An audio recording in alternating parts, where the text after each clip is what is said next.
All In Sports Network. We love sports. Coming to you from the land of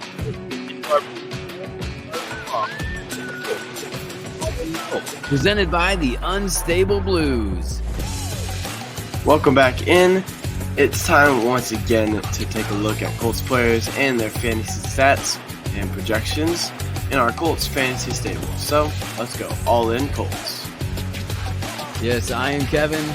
This is my son Liam, and we are the Unstable Blues. Happy to present All In Colts as part of the Rogue Media Sports Network.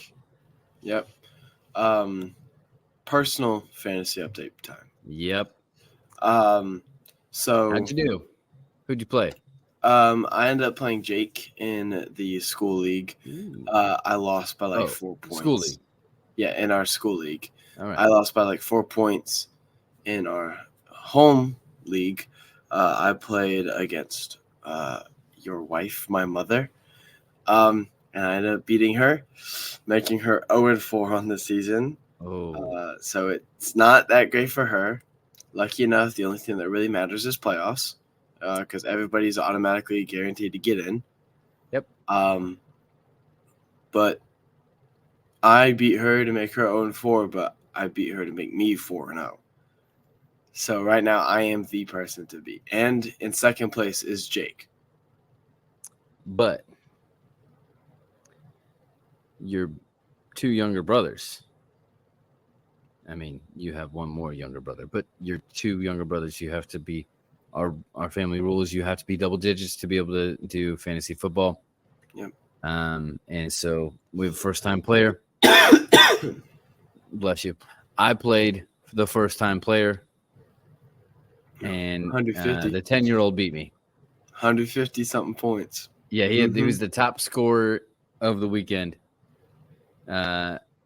He put Debo back in, and I don't know what else. Like, I help him make his changes. Now, like, I don't guide him per se.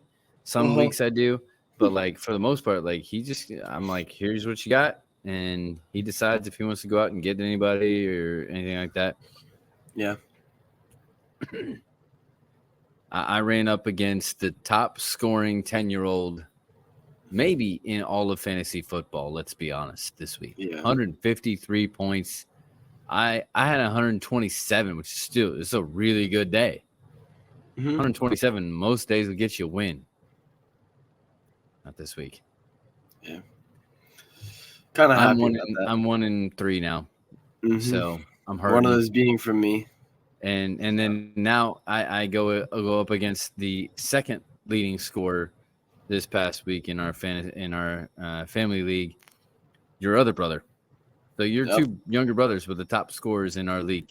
Everybody had a pretty decent week though, like for the most part. The only person who didn't really perform that well was Mom.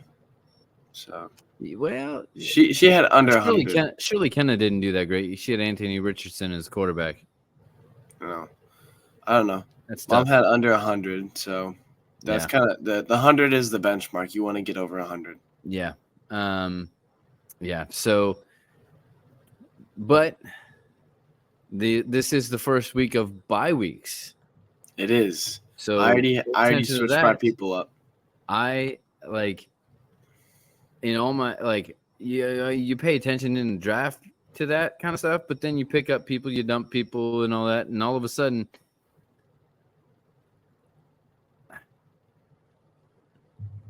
I had one running back that was available. Do you need a trade? Nah, I picked somebody else up. Okay, we can cook up a trade right now if you want to. My issue with trades is sometimes that doesn't get done. Sometimes you trade now, and it won't like take effect until next week. Sometimes it's true. It's almost better for you to dump and then me pick up. You know, the only person I had on a bye in our league was Saquon, which still sucks because he's a big scorer for me. So I put Brian Robinson Jr. in, who is questionable right now, but so is Joe Mixon. If I really needed to, I could put James Conner in, or I could put George Pickens in, because at the flex, I have a running back right now. I have Devon Achane at the flex, so I could flex him over to running back, pop George Pickens in at flex. I'd have to look. I forget, but I think what it was is I had 2 running backs, but no, I didn't. I had to pick up. I had to go back and pick up Kareem Hunt. Fortunately, AJ Brown is listed as out, so I was able to put him on IR, pick somebody else up. I picked up Kareem Hunt as my other running back, but I had to do what I hate to do. Is it go against the Colts? I had to So put yeah, ETN. you have ETN in there. Okay. I don't like to do that. I don't want to do that. It makes me feel dirty. Yeah, I get that. Because it's like I'm betting against what I don't want to bet against. So while I go, I hope I don't win in fantasy. Like I hope like somebody else does really good, and so he doesn't have to. Something like that. Yeah. Like just doesn't make me feel good to bet against my team almost. So yeah, I get that. All right. I also yes, generally sorry. do not choose Colts players to be on my fantasy team. See, that's the opposite. I choose Colts players. See, I don't necessarily like going against them because then it's like, okay, I'm rooting for the Colts, but I'm also rooting for this one guy to do well. Not the whole team, just this one guy. Yeah. But I choose bigger players. Like I have Jonathan Taylor on my team. So that makes sense. But I mean, he's been performing well, so he is not in your family, not in the family league. No, I don't have him in the family league. That would be your sister Malia. I do. Yeah. And so the family league, sisters, they have the Colts backfield. And the family, in the family league, I have our long lost relative Brees Hall. So. I picked up somebody from the Colts this week, though. I did. Being Josh? I will reveal that as we go. You have Josh. Why don't you take us through the Colts fantasy people, and I will reveal who I got when we get there. All right. First off, we got the quarterback, Anthony Richardson. Last week, he had about 5 points. Not great, but we kind of talked about it in our recap episode that he looked like he was set to have a big game, and then he just got injured. There's not much you could do about that if you're a fantasy owner. I did a speech this week about NFL, and I had to have a visual representation. Kind of forgot I did.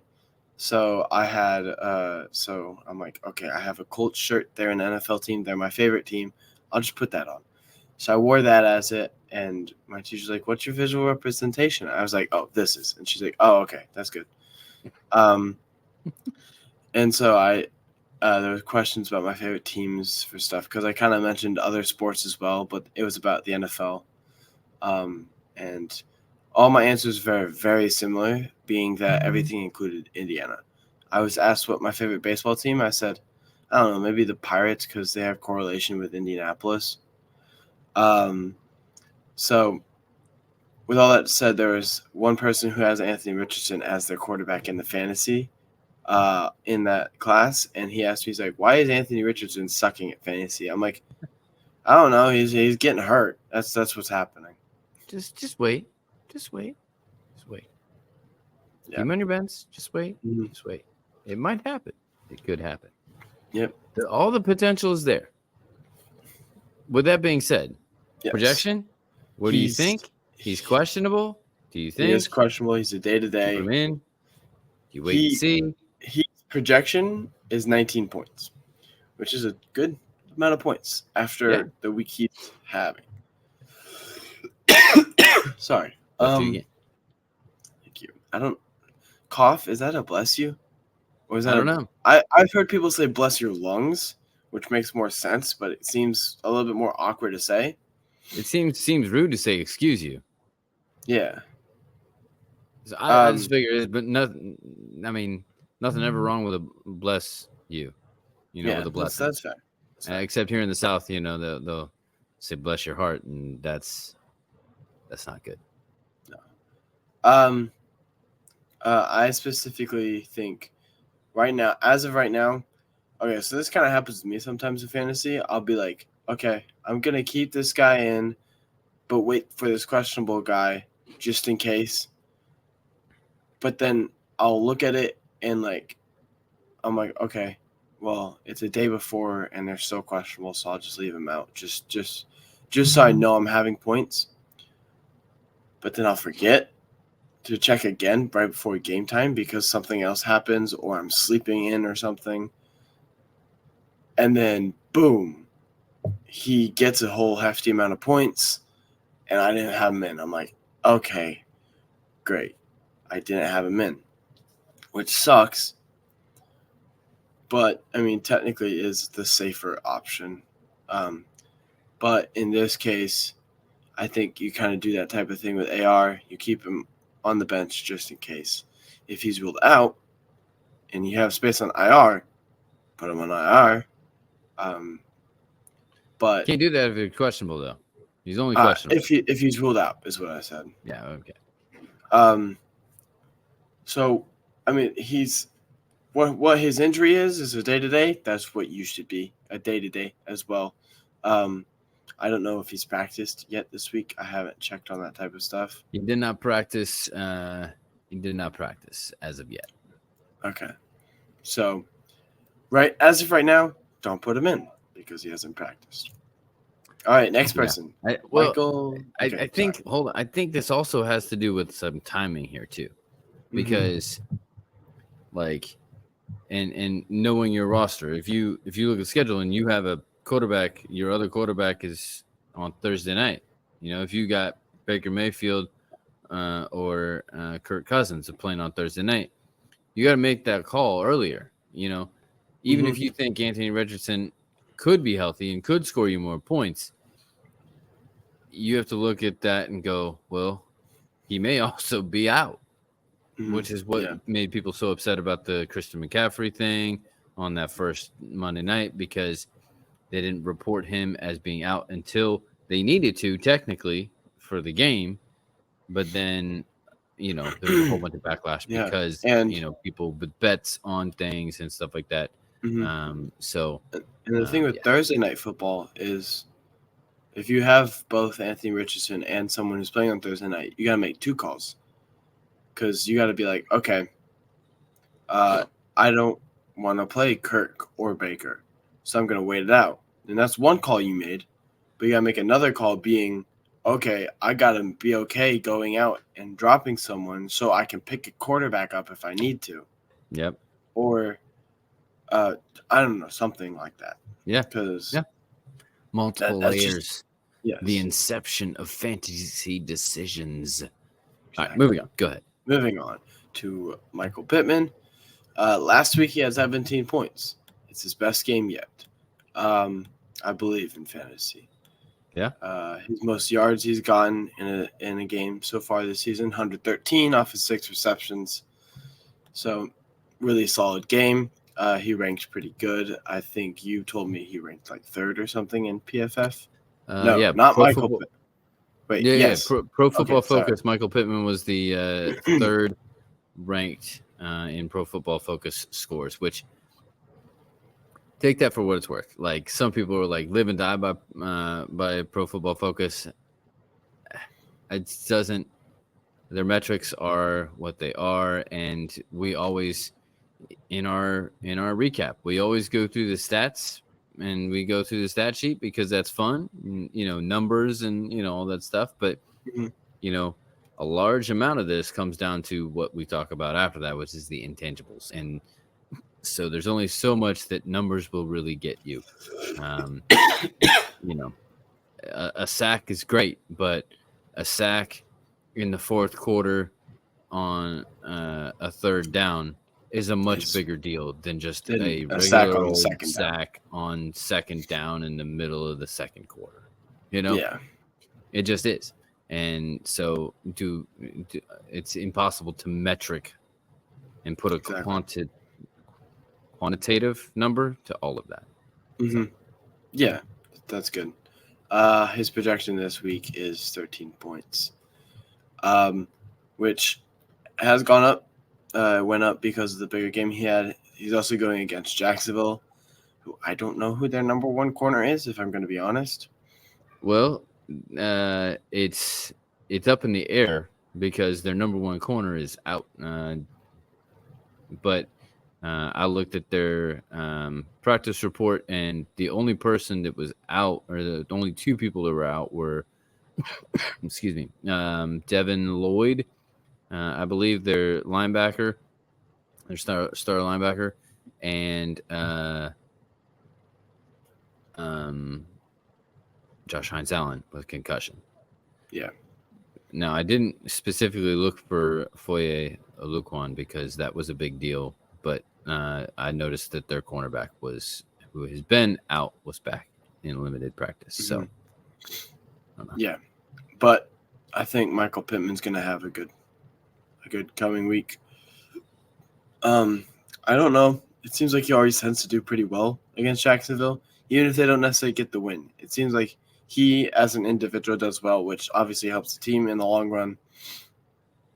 So I guess we'll see where that's at. If the number one corner is out, I think that's definitely a possibility to play him. I would not be shocked if. I mean, I might play him. I have good receivers. I think I have the best receiving core in the league, in my opinion. But I might even play Michael Pittman because of who they're going against, especially if the number one corner is out. So, and Jacksonville is ranked 28th against the pass or something like that. So, he's definitely a possibility. It's kind of like play him if you want to. If you're in a bigger league, definitely play him. If you're in a smaller 8-6-man league, kind of weigh your options first and then put him in if you want to. Nice.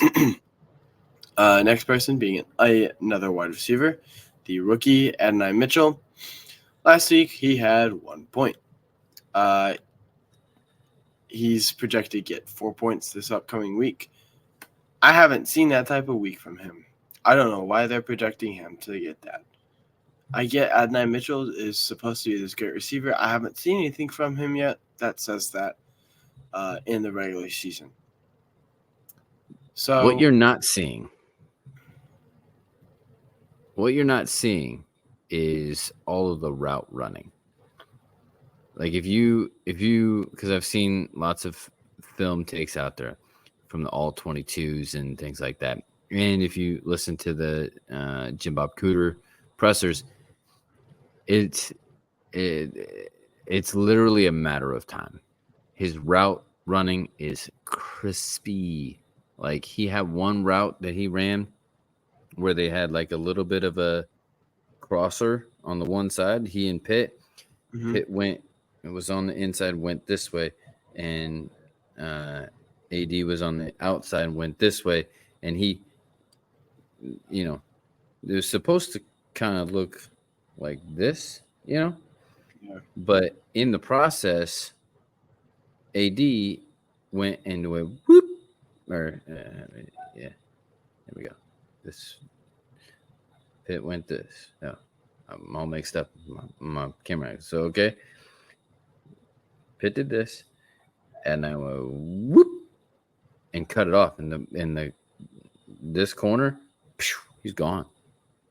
So it's there. It's the routes and it's literally the finding him, the quarterback finding him on those routes, finding him and placing the ball in a good spot. That's literally what needs to happen, and then it'll all connect.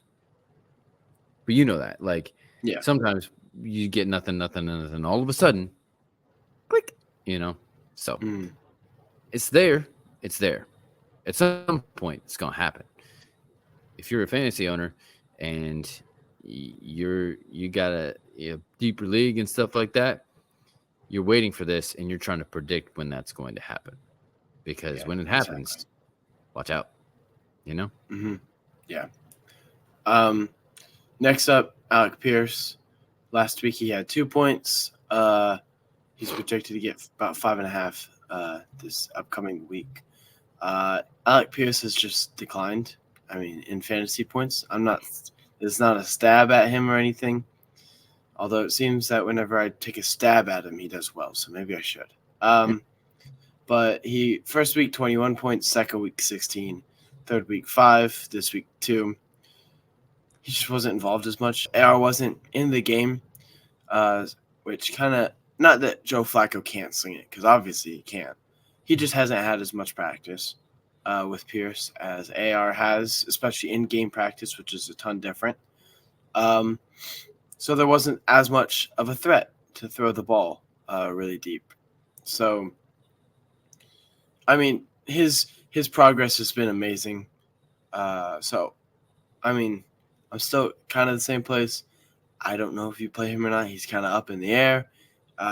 He can go for 21 points, but he can go for 2.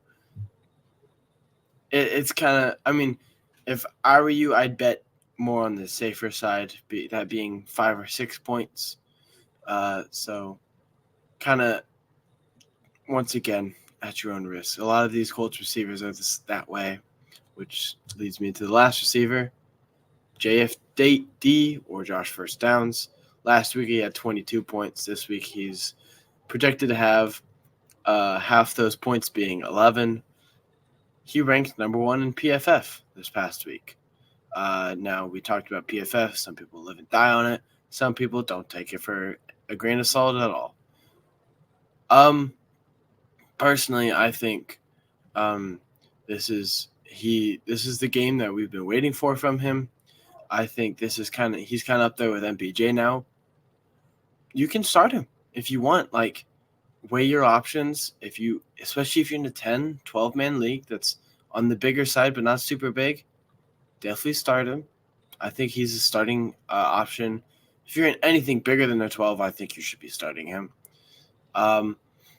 But I think he's definitely a person you keep your eye out for. You have talked about JFD being on your bench and how you may play him and stuff like that. So I kind of talked about it. What are your thoughts on him since he's on your bench? He's not on my bench. Oh, he's not. Okay. So you dropped him. No.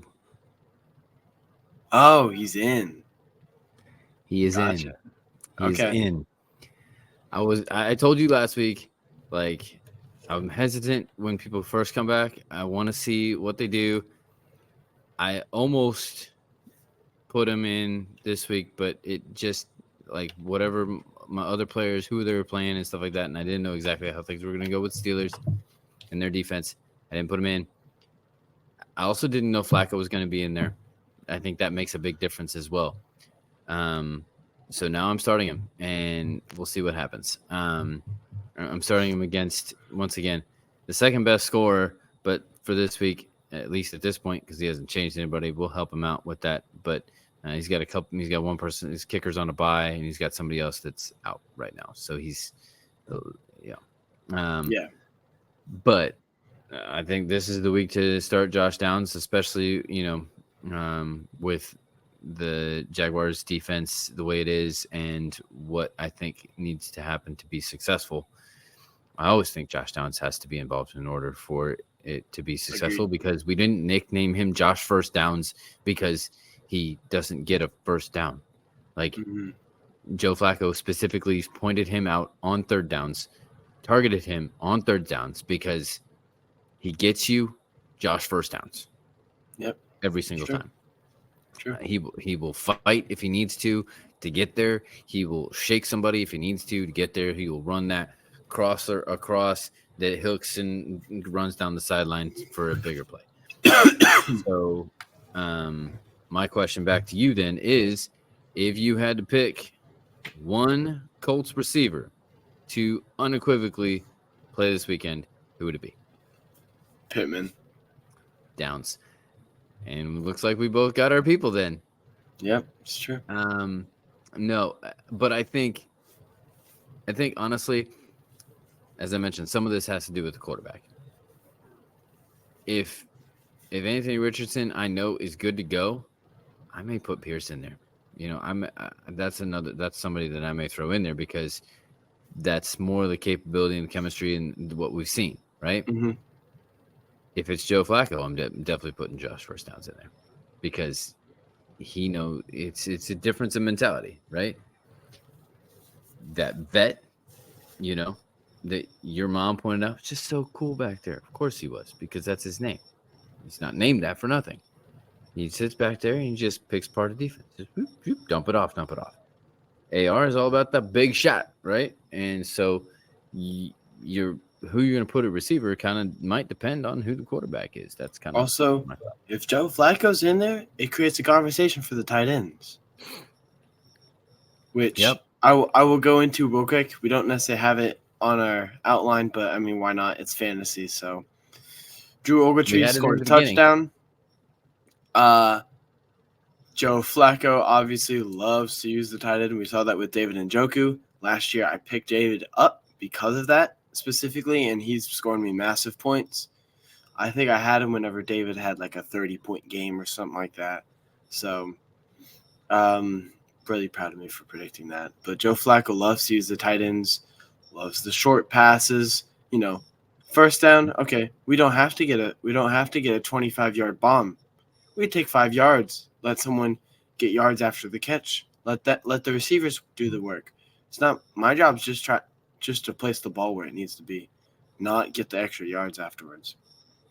So, I think the crazy part about that Drew Ogletree touchdown was the fact that he had chipped J.J. Watt before he went out there, and it wasn't just like a quick. Like he gave him a full on like I'm gonna redirect you, and then still got to run the route. But there was confusion on the defense, and Patrick Queen covered receiver, and Tree was just left alone. So there you go. Yep. So once again, it's Joe Flacco picking what's available, taking what the defense gives you and going. You know, that's what you gotta like do. He sometimes. said, I'm just out here to play football. Let's not overcomplicate it. Let's go play some football. You know. But then the question is, which tight end do you put? Because there's a selection. That's what I was thinking of. I'm like, see, you it's a conversation of the tight ends, but we have so many that it kind of negates the conversation. You're like, okay, I don't want to. I talked about it last week. You want as much consistency as possible with fantasy. That just creates a whole lot of inconsistency that you don't necessarily want from it. So, I would say stay away from tight ends too. Jonathan Taylor. Last week he had 19.8, so 20 points. He's projected to get 21 points this upcoming week. I would play him. Their rush game has not looked as good as it has been in the past, and thankfully that is exactly what we like to do on offense. We like to run the ball and keep running the ball. It's like they listen to me. So I would keep JT in. He was ranked. I don't know where he was ranked exactly in running backs because of the whole Derrick Henry thing that happened and everything like that. But JT was still up there. If you get 21 points, if you get 20 points from your running back, that's a good day, especially considering he wasn't in for the whole game. He was missing just for a part of it, but still, that's a part where if they're trying to save the clock, you know how JT is whenever they try to save the clock. He saves the clock and isn't stupid, but that's where he scores. I mean, the first one that comes to my mind is the Patriots game. Yep, taking 2 people at 21. He took out what Hightower and who was the corner? Malcolm Butler. It was not Hightower. No. I don't know. It was 2 high-profile people. Their best linebacker and their best corner, and they were both standing there ready to go, and he just put a foot in the ground and left them behind. Mm-hmm.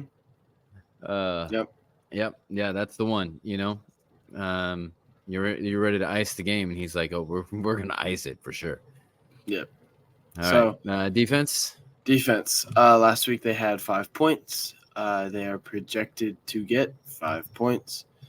For a defense, that's pretty average. I mean, I have the San Francisco defense in one of my leagues or something. So I just came off a 24-point game with my defense, which is kind of crazy. I mean, I don't know. The Colts defense, I don't think has shown quite enough yet. You want a defense that comes up with turnovers. Yes, even if they allow points, turnovers are more points than wow, this is a lot of points. Okay. Let me restart real quick. Okay. If you get a turnover, it's more points to get that turnover than letting up 7 or 14 points on yourself. So you want teams that will get turnovers for you, which the Colts do, but they haven't done as much as of lately. And one turnover is not going to – one turnover that counts is because that was the fumble. Yeah. Is not going – well, technically 2 fumbles, actually. Yeah. But they got 24 points allowed on them. So with the Colts' bend, don't break style of defense, I wouldn't put them in if I were you. Yeah, and I would say, given the fact of the history of this game with Jacksonville and it's a division game, both of those things do not lend in favor of a predictable outcome for your defense. Now, they could surprise us, and we would love that, but when we're talking about consistency and dependability, this is not the week to count on the Colts defense. Yep, it's true. Well, that is it for today.